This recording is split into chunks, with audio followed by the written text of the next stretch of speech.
артымызда тұрған колледждің жағдайы былай 2014 жылы ашылды, ұмытпасам. Қателесуім де мүмкін енді. Сол кезде бұл жаңа Сатпаев қаласындағы балаларды медицинаға қарай оқытамыз деген мақсатпен бұл жекеменшік колледж ретінде құрылған. Енді қызығы бұның оқытатын мұғалімдері государственный жаңағы мемлекеттік колледж, Жезқазған қаласындағы мемлекеттік колледждің мұғалімдері болып табылады. Олардың өзінде жаңағы оларды нелерде медициналық бөлімдерде жұмыс істейді, жұмысы бар. Осылар келеді, осы кезде жаңа Сатпаев қаласының балаларын жинап алып сабақ оқытамыз дейді. Бірақ ана колледждердің несінде нелері бар. Корпусқа бөліп оқытамыз дейді. Сосын жаңа Сатпаевтың балаларына сендер бүгін Жезқазған қаласына келіп оқыңдар, сосын ертең Сатпаев қаласына барып оқимыз дейді. Солай өздеріне керек ыңғайлы график, гибкий график жасап алғанда колледждерге балаларды солай Сатпаевтың балалары Жезқазғанға барып оқуға мәжбүр болып тұр қазір. Аяқта жаңағы беретін мұғалімдердің саны аз. Ол жаңа Жезқазған қаласындағы мемлекеттік колледжде сабақ беретін мұғалімдер. Сосын олар сабақ берейін деп осында келмейді деп, балалар шақыра салған оларға ыңғайлы. Бұны ашу үкіметті алдау мақсатында. Бізде частный жеке меншік колледж бар деген галочка үшін ғана. Бізде тек қана бір мансапқа, бір атаққа бола жүретін мемлекетпіз ғой енді. Сол біреуге атақ ретінде ғана керек болған колледж болды. Әйтпесе бұл колледждің атқарып жатқан ісін Жезқазған қаласында атқарып жатыр. Одан қайта осы кезде частный колледж ашқанша жаңағы Жезқазған қаласындағы мемлекеттік колледжге бір автобусты алып беріп, осы жақтағы балаларды алып барып оқытқаны выгодно. Менің ойымша.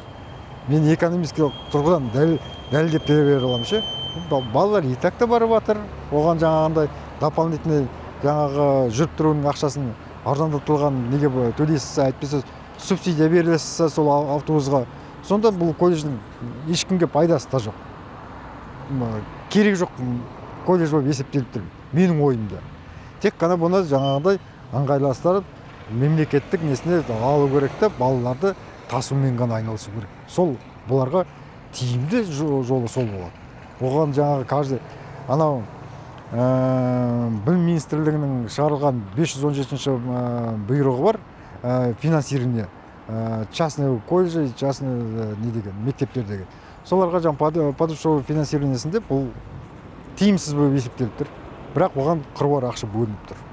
Қызығы сода.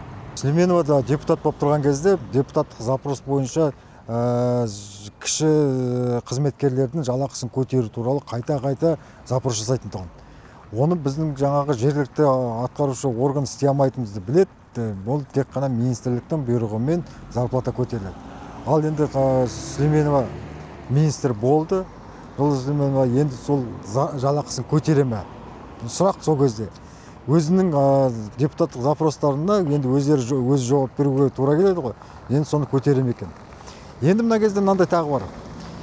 Аймағамбетов әкім болып министр болып тұрған кезінде ол жаңағы мектептің мұғалімдерінің жалақысын көтеру тенденциясын қалыптастырды. 4 жылда 100%-ға 25-25%-дан 4 жылға көтерілді. Енді мына кезде мынаны ұмытып қалдырған жалақы көтеру туралы да. Мысалы бір мектептерде бір мұғалім 27 сағат беруі мүмкін. Болады ондайлар. Басқа маманның тапшылығына байланысты. Бірақ оған 10% доплатасы ставкасына ғана төленеді, 5 жаңағы 0,5 алынып отқанына төленбейді. Сол кезде ашекке кеткен. Енді сол бойынша бүкіл Қазақстан төледі. Қазір енді комиссияның жаңа ревизияның қорытындысы бойынша олар 10% артық жалақы алған болып есептелді.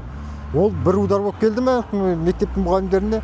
Биылғы жылдан бастап мұғалімдер екі жерде жұмыс істемесін дегенде министр шығарып қойды.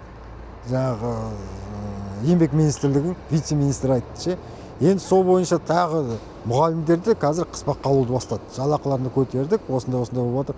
Олар жаңағы, мұғалімдердің жалақысы кей жерлерде жақсы, келсем, бірақ олар бір бағдарлама дайындау үшін, бір сабақ беру үшін қаншама материал дайындайды, оның ешқайсысы қаперімге алынбайды. Міне мәселе сол кезден келіп туындайды. Енді тағы бір қызығы, былтыр өздеріңіз жақсы білесіздер, президенттің тапсырмасы бойынша 1300 мектеп реновация өткізу керек. Ол біздің облысқа 17 мектепті реновация жасау керек болды. Күрделі жөндеу жасау керек болды. Бірақ біз 17 мектептің списігін бердік, 17 мектепті 3 жылға бөлдік. Мынандай мектептер қазірге тұрған. Олардың текущий ремонтына ақшамыз жоқ. Бүкіл ақшаның бәрін реновацияға салып тастадық. Мына мектептің шатырын биыл әзер істеді. Ақшаға өзі жергілікті бюджеттен дополнительный ақша бөліп барып әзер істелген мектеп.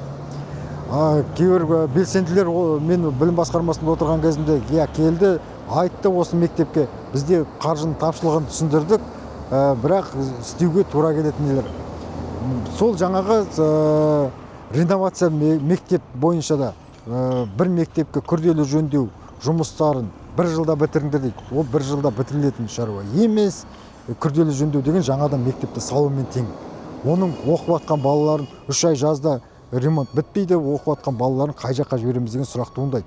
Негізі 2 жылдық, 3 жылдық реновациялық нелер жоба болу керек.